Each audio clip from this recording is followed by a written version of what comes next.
morning starts early at Saratoga, capital of thoroughbred racing. The big race of the day is the 35th running of the Whitney Stakes, $50,000 added at 1 1/8 miles. Saratoga's residents, horse and man, are already up, and in the picturesque backstretch, under the watchful eyes of their trainers, the horses move toward the track for the morning workouts. Some to sharpen up for sprints, and others to stretch out for the classic distance stakes to come. Under the guidance of starter George Cassidy, it's schooling time at the starting gate. 2-year-olds to learn their trade, and older horses to take a refresher course.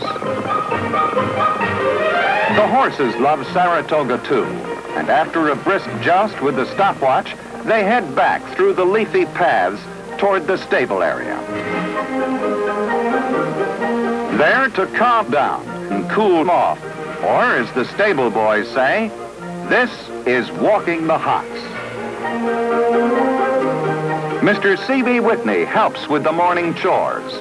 It was just 10 years ago that Mr. Whitney's brilliant Horse of the Year, Counterpoint, came back as a 4-year-old to win the Whitney. No detail of good grooming is overlooked, and this is the morning's activity all over Saratoga's historic backstretch.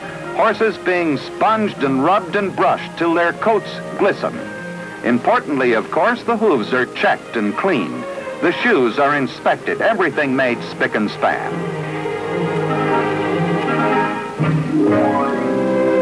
New York's Governor Nelson A. Rockefeller with NYRA Chairman James Cox Brady and President Edward Dickinson are at the track early. The governor, who is to make the presentation of the Whitney Trophy, spent a full morning watching the workouts, talking to the horsemen, and visiting every area of the track. The world-famed National Museum of Racing was the next stop in the governor's day at Saratoga. New York State Racing Commission Chairman Ashley Trimble Cole and Mr. John W. Haynes. Governor Rockefeller is escorted by the chairman of the Jockey Club and the museum's president, Mr. George D. Widener and Mrs. Widener. Part of the museum's famous collection of horse bronzes. Mr. Widener, whose classic colt Jaipur won the 1962 Belmont Stakes in a thrilling finish, shows the governor the beautiful Belmont Trophy, one of the exhibition's highlights. The governor's impression of the museum was it's absolutely fantastic, a fine tribute to racing. And then, accompanied by Mr. Dickinson, the governor was off to the track.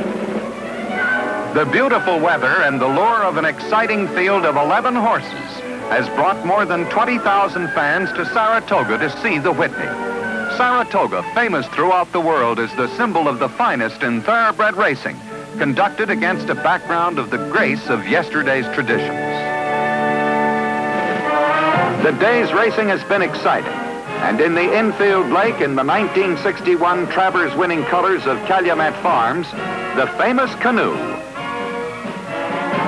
Since Civil War days, 1863, the month of August, when racing first started here, Saratoga's racing strip has been a horseman's track. And today, as always, it's ready for the best. The track is fast. The governor returns the crowd's cheers. Mr. Gerard Smith, Mr. and Mrs. Winston Guest, Mr. and Mrs. Alfred Vanderbilt, the governor's host for the day, the Honorable John Hay Whitney, Mr. and Mrs. Widener and Mr. Haynes, Admiral and Mrs. Jean Marquis with trainer Jimmy Jones. Down in the paddock, Mr. Fred W. Hooper's Crozier. A final checkup for Crozier. In fine fettle, George W. Widener's New Orleans Handicap winner, Yorktown. Feeling frisky. Guadalcanal's rider, the veteran Headley Woodhouse. Mrs. Jack Price, daughter Judy, Carryback's family, and jockey John Sellers.